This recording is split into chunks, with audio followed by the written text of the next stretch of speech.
Has a couple of challenges. This back piece here that holds that wonderful beveled cut mirror do have the mirror.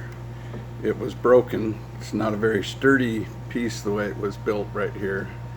So I'll be shoring it up on the back with some wood.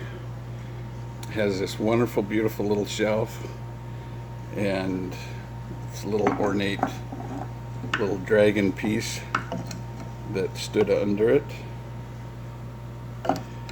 and holds it up.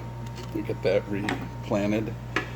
I may have to get some new hardware. Look really close, that hardware is cracked, broken. This one might be okay, but it's just old. It looks like it's bent pretty good. So if I can't bend that back, then I'll get some new hardware. And the problem is that because of the hardware being warped and maybe this piece having a little warp to it, it doesn't close unless you really push on it. And then I want to be able to find an old key so that this will lock. This one will lock. This particular door has a warp in it that you can see maybe right in the back where my finger's poking through. It's warped a little, and so it makes it challenging to stay closed if it's not locked. So we'll see what happens there.